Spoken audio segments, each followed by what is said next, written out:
From Hollywood, the Hollywood Radio Theater.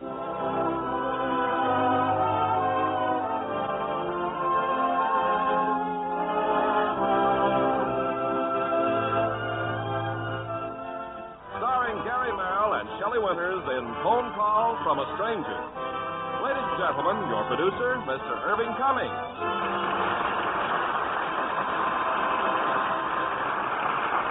Greetings from Hollywood, ladies and gentlemen. Every day our lives cross the paths of strangers we meet perhaps for an intimate moment, never to see them again. And in tonight's play, Phone Call from a Stranger, our stranger meets three others under most unusual circumstances. Circumstances that made him determined to know more about them. And in their original roles in this intriguing drama from the studios of 20th Century Fox, we have that outstanding actor, Gary Merrill, co-starring with the glamorous Universal International star, Shelly Winters. Now, Phone Call from a Stranger, starring Gary Merrill as David Trask and Shelly Winters as Binky.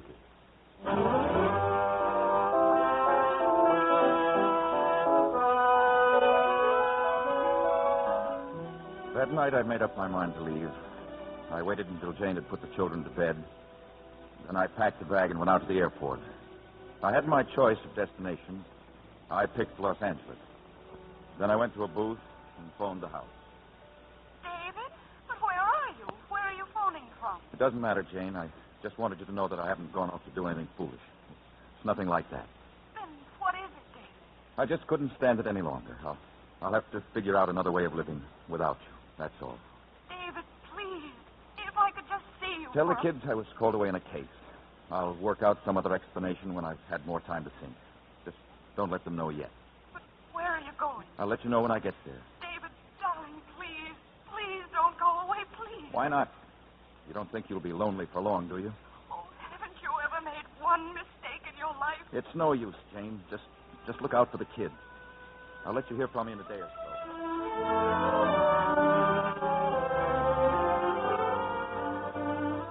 I went into the restaurant. I killed some time over a cup of coffee. It was pretty crowded, so there wasn't much I could do about it when a girl came up and sat down at the same table. You mind, mister? There aren't any other tables. Oh, no, go ahead. Sit down. Thanks. I saw you at the ticket window. Are you going on Grand Canyon Airways too, huh? Yes. Yes, I am. Me too. Yes, sir? Oh, just coffee, please. Yeah, coffee. Oh, and will you give me a donut, please? Yes, ma'am. Say, you think it's all right to fly in all this rain? I don't think the rain matters. Not even at night? I don't think so. I hope you're right. This will be my first time up. I sure wouldn't want it to be my last. You're not really nervous, are you? Oh, I'd be okay if I could only figure out one thing. What's that? What holds it up there? What do you care? That's their business. They can't blame you no matter what happens. Oh, you mean they can't sue me even if it falls? They can't. And I'm a lawyer, too. Oh, what am I worried about? Excuse me, but we're so crowded. You mind if these gentlemen sat here, too? They're taking the same flight. No, not at all. Thanks. This table, please. Coffee for me, doll baby. How about you, Doc? Same for me, please. You just came in from Cleveland, huh? Yeah, I'll say. Like we was on a roller coaster. What do you mean? The last 50 miles upside down. Is he kidding? I can see the papers already. Among the bodies identified. That's not funny, mister. Joking about people might get killed. This is the young lady's first flight. Oh, sorry, honey. Just clowning is all. Yeah, well, let's not clown about this one till we get there. You're a traveling salesman, aren't you? Hey, get her. How'd you guess? Oh, I don't know. I guess the way you kid around. Salesmen always kid a lot. You want to know something else? Hey, what? You're all married. The three of you. All married. Does it show from here? You are, aren't you? Well, I am. I'm good married. Aren't you? Yes. Oh, I knew it. I can peg a married man just as far as I can see him, unfortunately. You want me to guess what you are? I don't know whether I do or not. You're an actress, aren't you? Thanks. It scared me for a minute. Musical comedy. Yeah, and nightclubs. No kidding.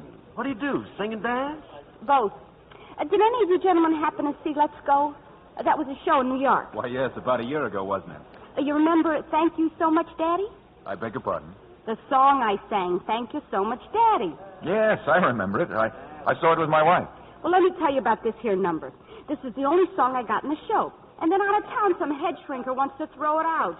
But then I get this idea, and, brother, from then on it was in but good. Yeah? What idea? I did a strip with it. Yes. Don't you remember? Yes, I remember. Indeed, I do. Hey, Bellface, what happens to our cup of coffee?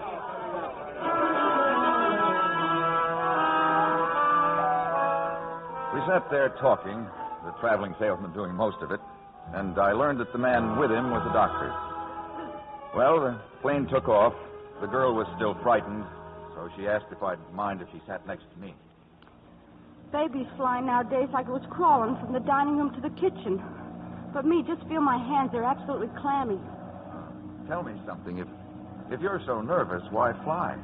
Well, the train's too slow for the way I feel. I've been away for over a year now, and you know how it is when you get that old feeling. I just can't get back to him fast enough. Did you have a long run in that show? Oh, lousy. Died in 6 weeks. What did you do then? Well, not much of anything. That's why I'm going back. You heard of success stories. Well, me, I'm a no-success story. Well, didn't you try for another show? Oh, sure. All of them. I even auditioned for South Pacific. And what did they say? Thanks very much. I'm surprised. I thought you were very good. Thanks. But after Let's Go, I was strictly a stripper. Not that I got anything against stripping, but for the real dough, you got to be able to keep them on. For instance, when you're... Hey, what's that? Just a little bump, nothing at all.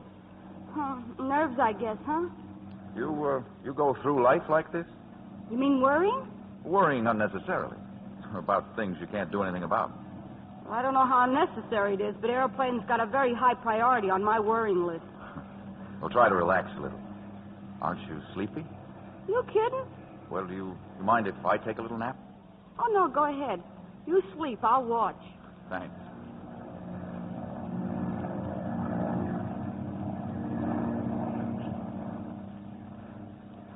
Mr. Trask, you asleep? Huh?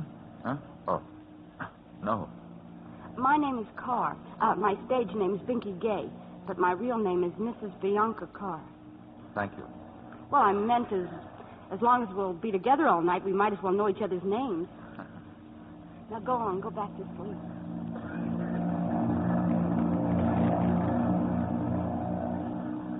I saw that the traveling salesman was looking at me, and he winked very broadly. Outside, the storm was getting worse. They flashed on the sign, "Please fasten your safety belt." And I saw another light. The pilot wanted to see the stewardess. Maybe it was just my imagination, but when she came out, her smile seemed much too cheerful and professional. We'll be landing in just a few minutes, ladies and gentlemen. Be sure your seatbelts are fastened, please. We're in Salt Lake already? No, sir. Salt Lake is closed in. We're going to land at Vega until the weather improves. Getting kind of icy out there, huh? Ice on the wings, huh? Well, a little, maybe. That's why the pilot wants to... What did you say? We're perfectly all right, miss. We'll be on the ground in just a moment now. Well, you just lost me, sister. From now on, I walk.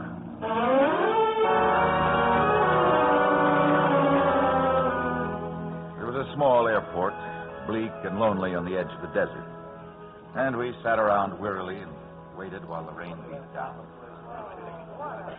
Hey, Binky, Doc, I just got an idea. You too, Trasky. Well? Well, here we are. See, we never heard of each other 4 or 5 hours ago, and now we're just like the regular 4 musketeers. Talking together, chewing the fat, just like we was old friends. So? Well, don't you think it'd be a nice idea to have a little record of it? Here, to take my business card. Go ahead, take one. Doc, Trasky, everybody take one. Oh, thanks. Hey, get this. Edmund, Vincent, Hope. Pioneer Novelty Company. That's me, all right. H-O-K-E. You kind of hit a clinker on the last one, didn't you?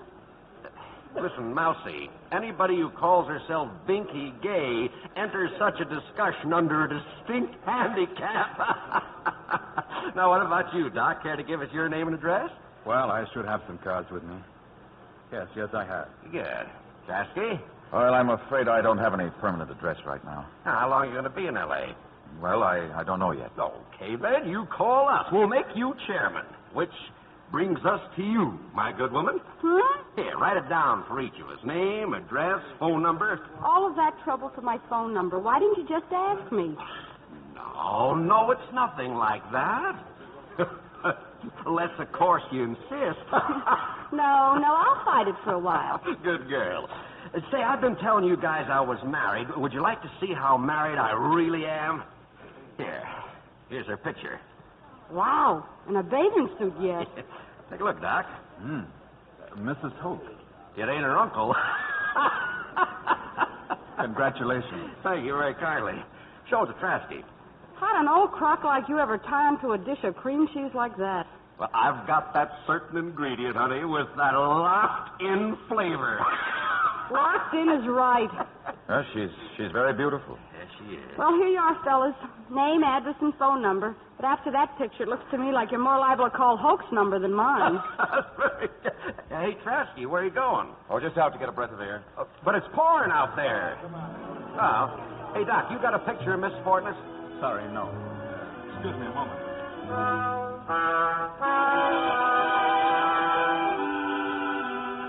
I stood outside under a shelter watching the rain beat down on the landing field. My mind was full of Jane and the sound of her voice. David, please don't go away. Please don't go away. Cigarette? Oh, thanks. Edmund Vincent Hoke. You ever see such a bore? Well, he's no Prince Charming. You know what he sells? Joke novelties, fake whiskers, water glasses that leak, rings that squirt water, false teeth that clack. Well, somebody's got to sell them, I suppose. I brought a pint along. You care for a drink? Not right now, thanks. Want to make some money, Mr. Trask? I believe you said you're a lawyer. That's right. Well, I'd like to engage your services. Why? Well, when we were bouncing around up there, I got to thinking. Kind of clear, simple thoughts you think about when you know that death isn't so far away after all. You can see what's important in your life and what isn't. You know what I mean? Yes, I think I do. And if you're married with a family, you realize that there's nothing else as important as their love and respect. You have any children? 2 girls. Well, then you also know what I mean by love and respect. When that's gone, you've no idea how lonely life can be. What do you want a lawyer for? Tomorrow morning, I'm going to surrender myself to the district attorney in Los Angeles. I'd like to know what I should prepare myself for. Well, that depends on what you're seeing him about. I killed 3 men. No, not with a gun and not through malpractice of medicine. Drunk driving, Mr. Trask, 3 years ago. I see. It was a Saturday night dance at the country club. Our best friends were with us, Dr. Brooks and his wife. Sure, I'd had a few drinks, but I hadn't felt them. He called me from the hospital. Emergency. It was a case that Brooks and I were on together, so he went with me. He wanted to drive, but I wouldn't hear of it. Well, you can guess the rest. You hit another car? And the 3 of them were killed. Men in the car and Arthur Brooks. I came to in the hospital. The next morning, a man from the district attorney's office came to see me. Claire, my wife, was also there on the road.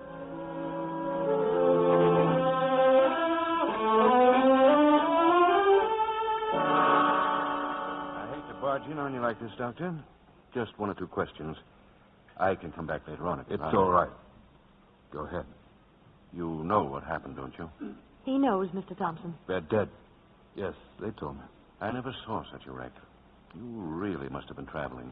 My husband was on his way here, Mr. Thompson. They'd called him. It was an emergency.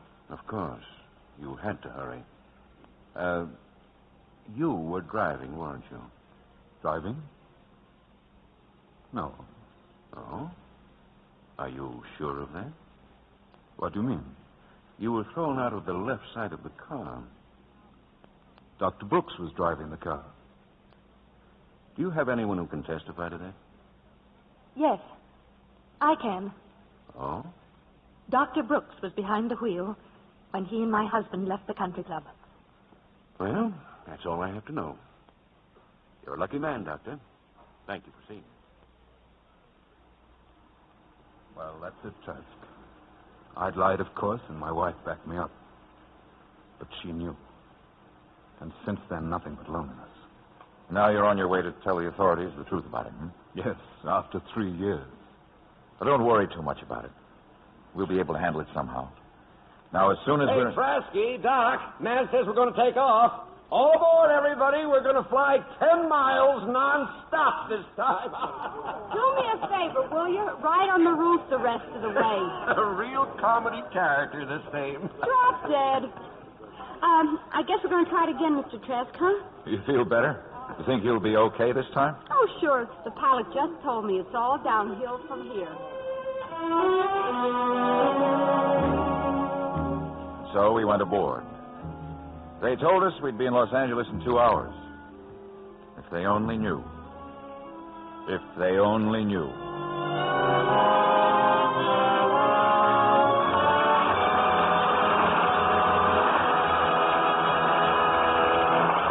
We'll continue with this week's production of the Hollywood Radio Theater in just a moment. Make a friend, and you make an ally. There's a thought for you to keep in mind, as many another American has. Dan West and the Church of the Brethren know what it can mean. Shortly after World War II began, Dan West, an Indiana farmer, addressed a men's meeting in the Church of the Brethren. He told them how, as a relief worker abroad, he'd seen children dying of starvation, although surrounding hills were rich and green. He also told them how much it would help the starving people of Europe if America could send them milk-giving cows.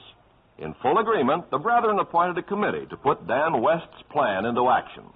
Pastors asked their congregations to save their nickels and dimes and donate calves instead. Farmers, hearing of the project, earmarked newborn calves for it and raised them with special care. Pamphlets describing the heifer project were sent all over the country. The plan began to snowball, and donations rolled in from farmers, churches, students, and 4-H club members. Volunteers pledged 60 days of their time away from farms and businesses to tend the cattle on their voyage to European countries. The results have more than answered the dream of Dan West. It's been estimated that since the heifer project began, over 35,000 lives have been saved by fresh milk from American cows. And the Brethren's act of neighborliness on a world scale has been repaid by the hundreds of grateful letters they've received. Letters which prove that by helping others, you help your country. Now our producer, Mr. Cummings. Act 2 of Phone Call from a Stranger, starring Shelly Winters as Binky and Gary Merrill as David Trask.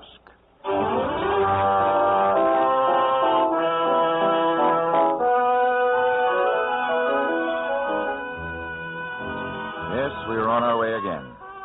The weather was still bad, but nobody seemed nervous anymore. Not even the girl who called herself Binky Gay. She was kidding now with Hope, the novelty salesman. What about it, Mousy? You going to be singing in L.A.? Sure like to see you. I mean, hear you. Why, you nasty old man.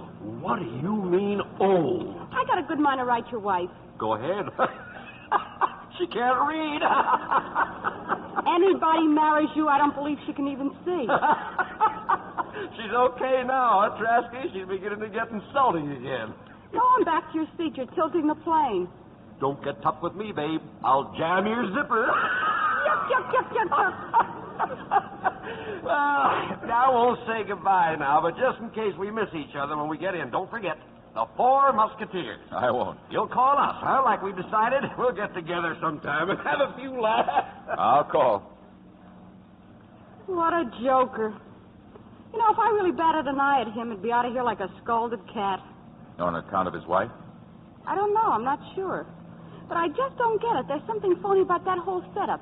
A lump like him with a jug like her. Well, judging from her picture, it does seem possible that she could have done better. Done better? Looks like she lost a bet. But you know what's really funny about it? What? He's happy. That jerk's really happy. Still figuring people out, huh? I can't help it. I can't rest till I got him pegged. Want to hear about you? I had you buttoned down long ago. If you don't mind, I'd rather not talk about it. All right.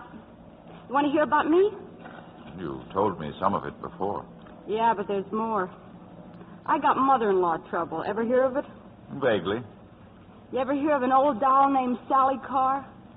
Vaudeville? That's right, back in the old palace days. Big mama singer, heart of gold stuff. Remember? Oh, she could really belt out a song. Yes, she was wonderful. That's my mom-in-law. Really? And every hour I spend with her is like 5 rounds with Sugar Ray Robinson. You see, she's still trying to hang on to what she used to be. She's got this old broken-down nightclub in Hollywood. She and Mike. Mike's her son, and he's also my husband, and a very nice guy. But to hear her tell it, it's Danny Kaye and Sophie Tucker, only better. You see what I'm up against? Yes, I see. You can imagine how she took it when Mike walked in with me. Well, but why? You're a professional, too. Well, maybe to me, but not to Sally Carr. I was with a USO troop overseas. That's where I met Mike. Oh, but that didn't count with the old lady. Because she says if it's free, the GIs will look at anything. The truth is she didn't like me on sight any more than I liked her. It was bing, bing, bing all the way. You know what I mean? But what about Mike?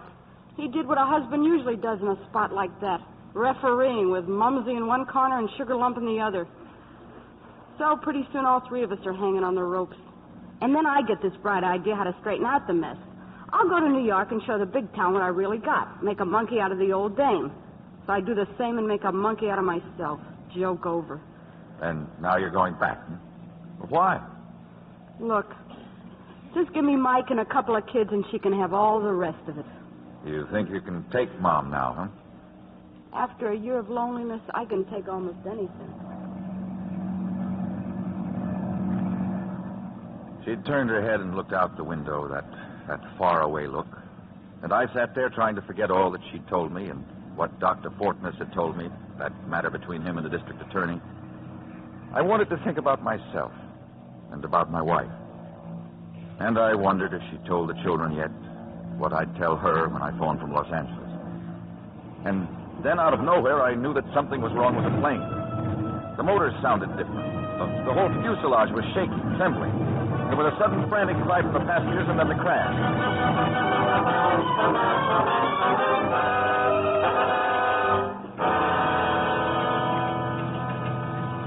18 killed in air crash. 3 survived disaster when passenger plane crashes into mountains just east of Los Angeles. More to come. More to come.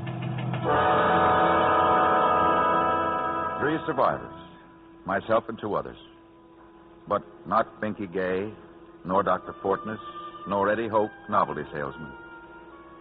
I was taken to a hospital, but they let me leave a few hours later. My face had been cut, my arm wrenched, but not even a broken bone. I went to a hotel and sent a telegram home to Jane. Then I sat down at the window and lit a cigarette. In my pocket were 2 cards and a slip of paper. Names, addresses, phone numbers. Don't forget, Trasky, the 4 Musketeers. Just give me Mike and a couple of kids and she can have all the rest of it. Well, when that's gone, you've no idea how lonely life can be. Yes, Mr. Trask. I'd like to call Westwood, please. The number's Arizona 977. Please come in, Mr. Trask. It was so good of you to phone, and now to come here. Thank you. Mrs. Fortness, I hope this isn't too much of an intrusion on your grief. Oh, no. No, not at all. On the phone, I mentioned that I'd spent quite some time with Dr. Fortness at the airport in Vega. He spoke a lot about you and your son. Yes. He adored Jerry. Is Jerry here now, Mrs. Fortness? Well, he's in his room. How's he taking it? It was a great blow to him, of course. I hope you won't consider it an impertinence if I tell you that every reference Dr. Fortness made to you was filled with such warmth and devotion that it was impossible for me not to be impressed by it. Thank you. Do you suppose I could talk to Jerry, too? Well, I wouldn't advise it, Mr. Trask. Jerry's packing his things. He has an aunt in Oregon. He just informed me that he's leaving here for good. For good? In Jerry's mind, I'm responsible for what happened to his father. And he hates me. But how does he figure that? Well, I don't know. I mean, it's too mixed up to tell you. Well, I shouldn't have said anything about it.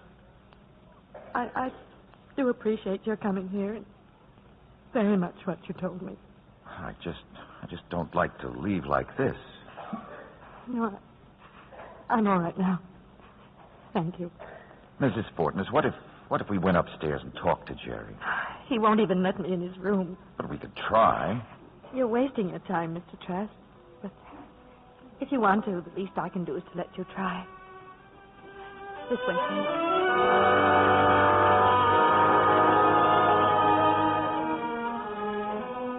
The boy unlocked his door finally and let us in. His bag was packed, and he was ready to leave. There's nothing I want to talk about. Besides, my bus is leaving. I got to get to the depot. If you wait a few minutes, and if you then still want to go, I'll take you there in a cab. Jerry, I was with your father in that plane. You were in that crash? That's right. Your father and I became friends. That's why I'm here. To see if we can't talk this thing over a little. You mean with Mother? I should think so. No. All right, Jerry. I won't say a word. Why are you leaving, Jerry? She knows. Ask her. You're sure she knows? She knows the whole thing. That didn't stop her from sending my father out of his own house. You think I don't know why he kept going away, but I do. I've known it all along. He went away to drink, didn't he? Well, he couldn't help it. He couldn't. He couldn't help it any more than you can help from getting TB or pneumonia. You're supposed to feel sorry for a man like that. Not drive him away from his own home. Jerry, maybe your father went away only because he didn't want you to know. Oh, sure. Everything was his fault. She didn't do anything. She just wouldn't even talk to him. And all the time he loved her more than he did me. Jerry. I know he never said so, but he did. I could tell.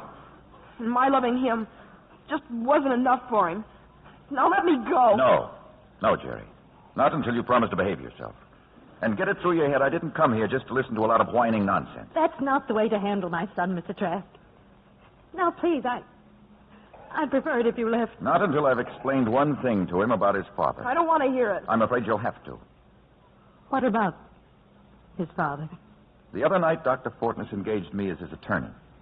And if I learned anything from what he told me, I learned this, Jerry. That your father was prepared to go to any lengths to try to make up for the terrible thing he'd done to you and your mother. That's not true. He never did any harm to anybody. You remember that automobile accident? Of course I remember. 3 people were killed. And that's when all your troubles started, wasn't it? Well, what if it was? Were you at the country club that night, Jerry? No, of course not. Then you wouldn't know whether your father was drunk or not, would you? Who says he was? Just what are you trying to do, Mr. Trask? Straighten him out, that's all. Well, I won't permit it. You have no right to shake his faith in his father. I forbid you to say such things to him. Jerry, Dr. Brooks wasn't driving the car that night. It was your father. And your father was drunk. Did she tell you that? Of course not. He did. I don't believe it. Your mother knew, Jerry. She heard your father tell that lie to the police. And then she lied herself to protect him. I still don't believe it. But it's true. I know all this because your father wanted me to go with him to the police and tell the whole story. And whatever that would have meant, it would have been worth it to him if it brought back your respect for him. That's all, Jerry. Goodbye, Mrs. Fortness. Mr. Trask, tell me, was he drinking when he told you this? Of course not. I don't take cases from drunks.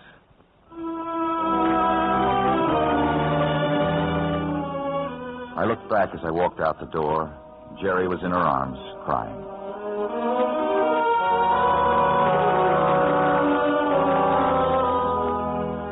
On the following day, I made another call. The number Binky had written down. I asked for Michael Carr, but it was a woman who came to the phone. Who is this? What do you want with Mr. Carr? My name's Trask. He doesn't know me. Is this Miss Carr? Yeah, what's it all about? Well, I was on the plane Friday night.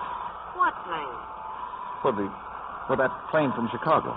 Well, what about it? Well, I thought that your son... Hold up a minute. Hey, you with that vacuum cleaner, you rockhead, I'm talking on the phone. Now, what do you want? Well, when will Mr. Carr be in, please? You can try tonight about 8:30.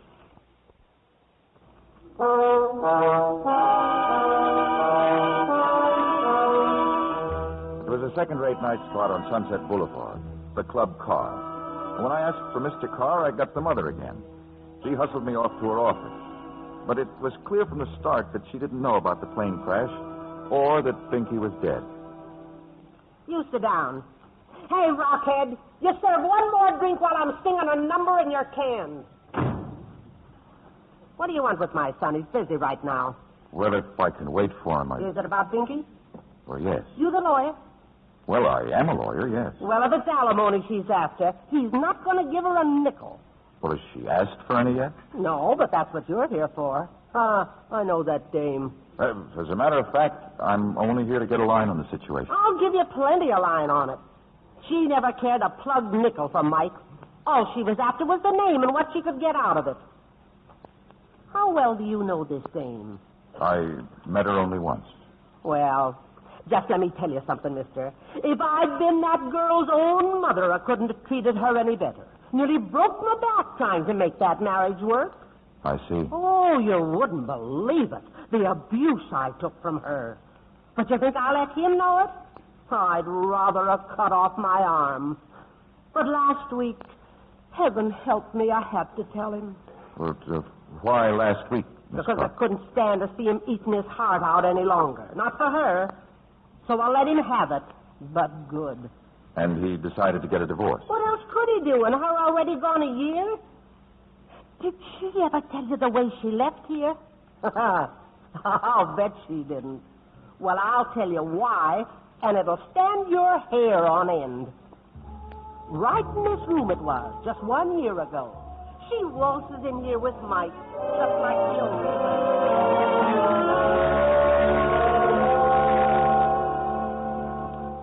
Hey, you. Binky, dear. You wish to see me, my child? The jerk here tells me you don't want me to sing in the show. Oh, I do want you, Binky, dear. But for your own good, Yellow, huh? I'm afraid I don't comprehend you, dear. Scared, you dope. Scared if they ever heard me singing this trap, they'd throw rocks at you. Oh, you mortify me, Binky. What do you think I'm here for anyway? To listen to that cornball show every night? Why do you think I married this goon? But I thought you loved me, darling. Why don't you go fly a kite? But Binky, My dear... son, my son. Now listen, fat stuff. Do I sing or not? That's all I want out of you. Well, as I've explained to you, Binky, dear. Okay. Well, I got one more proposition for you. Anything within human reason, daughter. Mike Ducky, you want me to stay here? Oh, you know I do, dear. Then tell Mumsy we want 50% of the joint. But Binky, dear... You want me to stay or not, Ducky? Mumsy, darling, would you... could you see your way clear to... Oh, son, you know I'd rather cut off my arm than deny anything to you or Binky. But after all, you already have 5%. And unless something good turns up for me on Broadway, this humble little joint is all I have to provide for my few remaining years. But when I pass on, son, it'll all be yours and hers. Binky? Sorry, too indefinite. How much you got in the poke? In the what, dear? The poke, the safe. Come on, fat stuff, give it to me. Oh, no, Binky, no. You can't take her money. Why, that's larceny. Oh, shake it up. I'm cheaping out of here tonight. Oh, but if you take the money, Binky, we shall have no change for the customers. You get out of my way. Let her have it, Michael. Her need is greater than mine. Why don't you drop dead? So long, Mike. Thanks for the use of And that's the last we've seen of her, Mr. Trask. Incredible. And after all we've done for her. Well, I find myself in rather an awkward position. Yeah, I thought you would. No, it's not that. The fact is, I didn't come here about the divorce at all. Huh? And I'm certain that Binky never dreamed that your son had filed action. Then what are you doing here? Look, mister, just what is your racket? Well, I'd listened patiently to quite a story. The least I could do for Sally Carr was to give her one just as good in return. And so I did. I'm waiting, mister. Oh, yes. Well, it's just that you seem to have been in some error, Miss Carr, about Binky's talents. Are you kidding? You ever hear that dame try to sing? I take it that you were never informed about her audition for Rogers and Hammerstein. She auditioned for Rogers? Oh, yes. The Mary Martin part in South Pacific. Miss Martin's leaving, you know, to play the part in Europe. Well, that audition must have been a beaut. She won that audition, Miss Carr. But was Binky thinking of herself? No, not at all. But it was Mr. Sawyer who conducted the audition.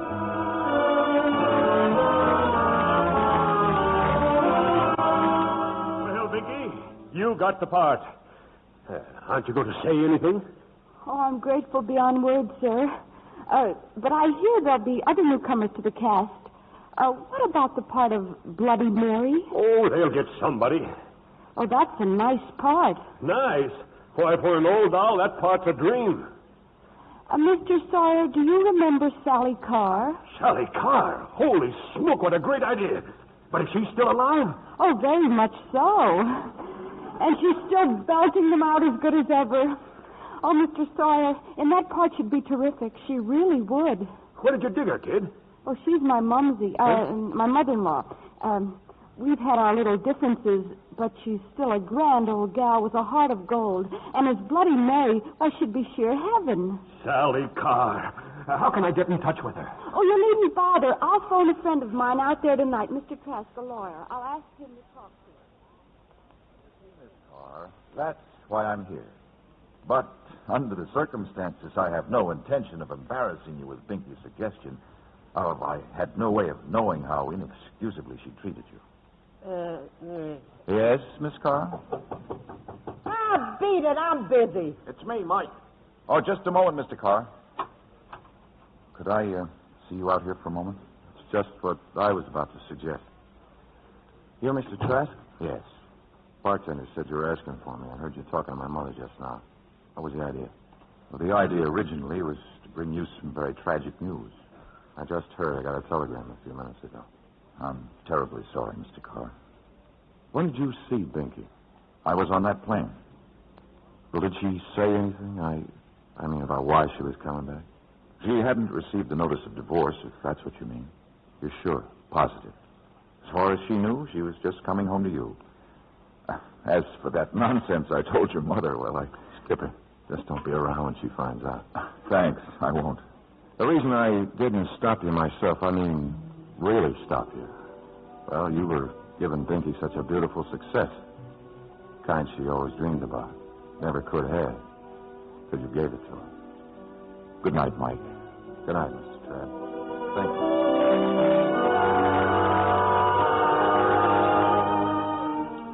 I had one more phone call to make. The shapely wife of Eddie Hoke, the traveling salesman.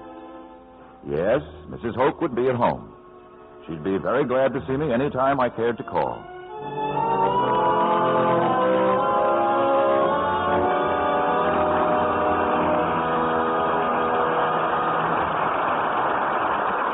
We'll continue shortly with Act 3 of Phone Call from a Stranger.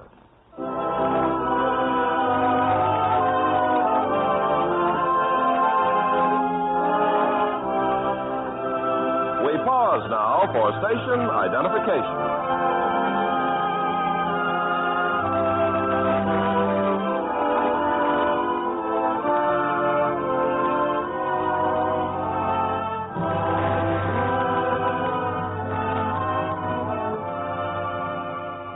Curtain rises on Act 3 of Phone Call from a Stranger, starring Gary Merrill as David Trask and Shelly Winters as Binky.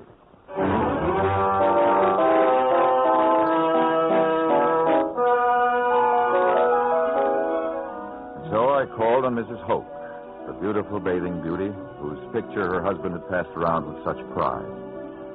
She was in bed, a hospital bed, with metal rings and ropes so she could move herself about. Mrs. Hoke was a paralytic. You're startled, aren't you, Mr. Trask? I suppose Eddie showed you that picture. He always did. It was greatly admired, Mrs. Hoke. But he never told people how old that picture was. As you can see, things have changed. Well, it's very kind of you to call on me. It was Eddie who was responsible, as a matter of fact. There were 4 of us on that plane who got rather well acquainted. The 4 Musketeers, he called us. The name seemed to establish some sort of bond between us. Are you going to see the other families, too, Mr. Trask? I already have. How grateful they must have been. I'm not so sure of that. But why not? Well, I barged in on people whose lives were not as uncomplicated as they might have been. Good heavens, whose is? I don't know. Is yours? Of course not. Nobody's is. That's what Binky said, of one of the other Musketeers. I'm sure all of us are trying to find our way out of one kind of problem or another. I suppose so. And in time, of course, we will. All of us? Yes, I imagine so. In time. I wish I could agree. You mean your own? Oh, forgive me. This is hardly the moment. Is it really so serious? Well, to me, it couldn't be more so. Only to you? Not to your family, too? Well, to my children, of course. But not to your wife? You can't be interested in my problems, Mrs. Hoke. You know you can't. Where is she now? At home. Back home, you mean? That's it. And does she want to stay there now? She says she does. You doubt it? No, but I don't know that I care to be there with her. Even though you're still in love with her? Why do you ask me that? You must be, or there wouldn't be any problem. Mrs. Hope, my wife fell in love with another man. After 12 years and 2 children, that's what happened without my even suspecting it. Without my knowing anything about it at all. Until it was all over, she told me. Oh, she told you herself? Yes. That was a month ago. And I tried very hard to understand what had happened. To find some way to accept the fact which I couldn't think of without dying a little. But it wasn't any use. I couldn't do it. Have you ever thought of it the other way around? That's always the woman's argument, isn't it? And that's always the man's way of dodging an answer to it. It's different. I wish it weren't, but it is. Have you talked to her since you went away? Once. I phoned from the airport. What did she say? She cried. But it's the memory of that mistake. It's the memory of someone else always between us. And I don't believe I'd ever be able to support it. Few men can. I know. Only the strongest. Many, many wives, of course. But only a few very strong husbands. Perhaps. I'm sorry. I have no right to say that. Would you care for a drink? There's a buzzer here. The nurse will be glad. No, I don't think so, thank you. Mr. Trask, how did you like Eddie? Quite well. He was a lot of fun. Too many bad jokes, you mean? No, not at all. We had a very pleasant time together. Most people detested Eddie. No, I can't believe it. Loud, dull, vulgar, always horning in where he wasn't wanted. I don't believe that's a fair description of him at all. Don't you? Well, I do. Because that's just what he was. A tiresome, foolish, irritating man. And even after all these years, I still can't think what it was that made me marry him. What are you smiling at? It's you. It's myself. The way we're talking. I haven't been in this house 10 minutes. 2 total strangers telling each other things that we'd never... That we'd never mentioned, perhaps, if we were old friends. Yes, you're right. Perhaps we're not quite normal, Mr. Trask. Certainly I'm not physically normal. And you're not normal either. Oh? You walked away from a plane crash that killed 18 people. It'll be a while before you're yourself again. And who knows? Maybe you're a better man. A more interesting man. The way you are right now. I'm not sure I know what you mean. Well, it doesn't matter. I was talking about myself, wasn't I? And why on earth I ever married Eddie. Well? I don't know. I was frightened myself in those days, and I thought it was fun. Marriage was going to be one long laugh. But it wasn't. And there came a day when I looked for happiness with someone else. In a plain language, Mr. Trask, I ran away with another man. His name was Marty Nelson. We started driving to Chicago. I was sick the day we got there. Terribly sick. Marty sent for a doctor.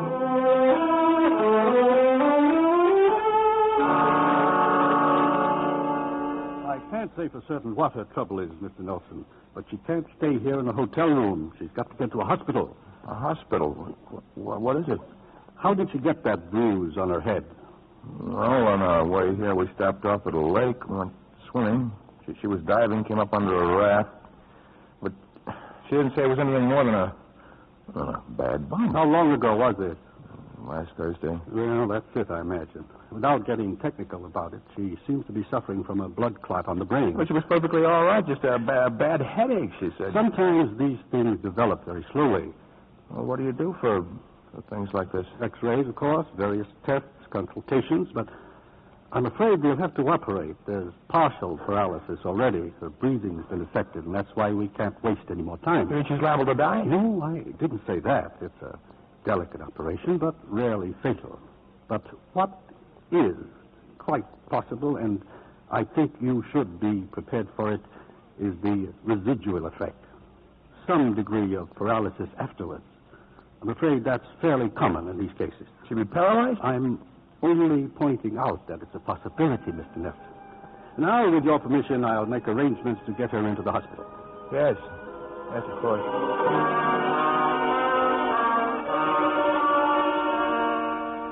So the doctors operated Mr. Trask.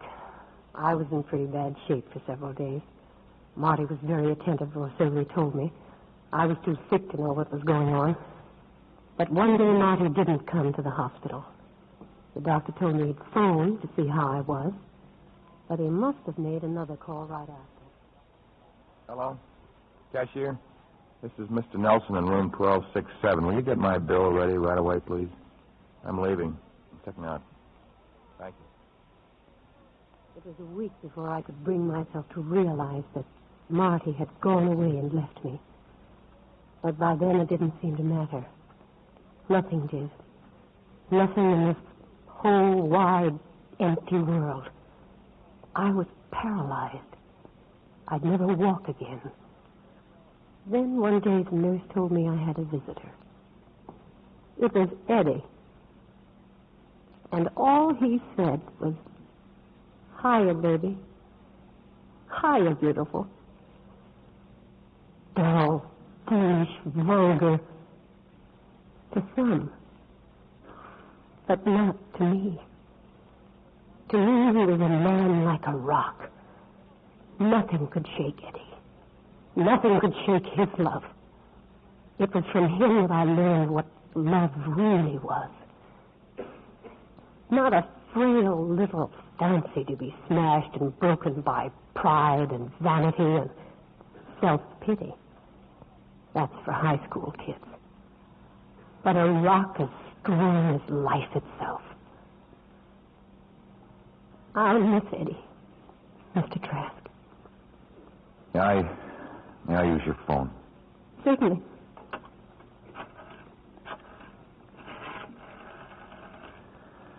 Long distance? I'd like to speak to Mrs. David Trask, person to person at Midland City, Iowa. Number is Prairie 4267. Reverse the charges, please. What? Oh. Valley 48269. This is Mr. Trask calling. No, I'll hold on. You can hand me my knitting, if you don't mind. What? Oh, yes, here. Thanks. They're ringing now. There's a phone in the other room, if you'd rather... No, this is fine, thanks. There's no answer. She must be out. Well? Yeah, but it's nearly midnight back there. Oh, for the love of Pete. Yeah, but I don't understand it. We've got children there. She's got the right... Hello, David? Janie, well, where have you been? Up on the roof? Taking a shower. The phone's been ringing. Shower at midnight? But you know I always take a shower every night, don't you remember? Oh, yeah, sure.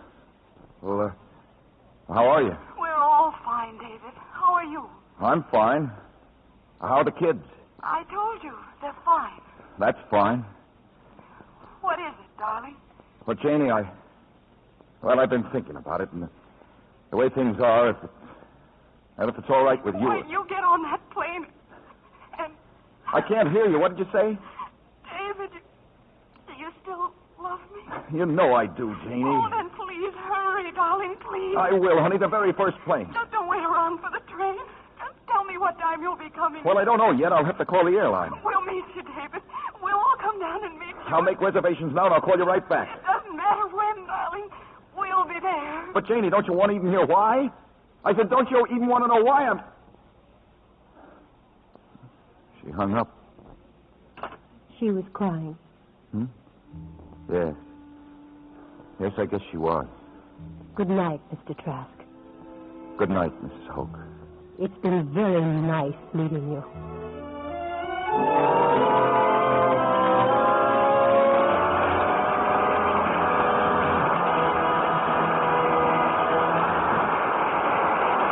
moment, our stars will return. Make a friend, and you make an ally. There's a thought for you to keep in mind, as many another American has. Lewis Cass knew how important friendship is. In 1836, he resigned as Secretary of War to accept the post of Ambassador to France. It wasn't too long after his arrival there that he became friends with King Louis Philippe. But making friends with the French people was another story. Anti-American propaganda had been too well planted over the years. But one day, Cass witnessed a street fight. With the appearance of armed troops, the fighters fled, leaving a group of bystanders about to be fired on. Stepping out in front of them, Cass told the commanding officer that he, as well as the Frenchmen with him, were innocent spectators, and that to fire on them would be murder. The officer apologized and ordered his men to put up their guns. The incident marked the beginning of Lewis Cass's friendship with the French people.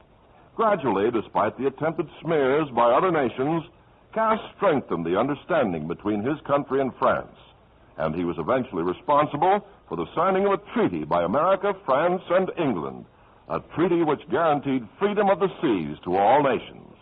Once more, an American had proved to the world that by helping others, you help your country.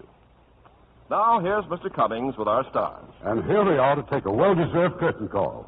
Shelly Withers and Gary Merrill.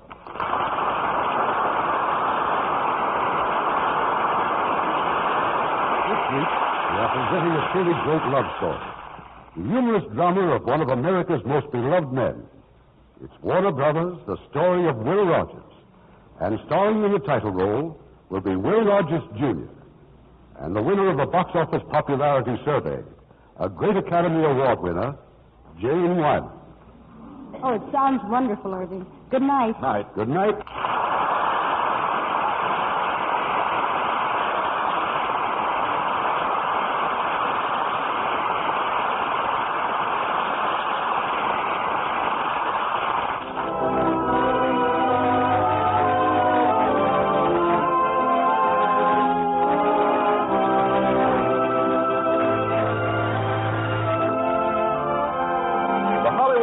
Theater is produced by Mr. Irving Cummings. Our orchestra is under the direction of Rudy Schrager. This is Ken Carpenter inviting you to join us next week at this same time for another presentation of the Hollywood Radio Theater.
Hollywood Radio Theater is a presentation of the United States Armed Forces Radio Service.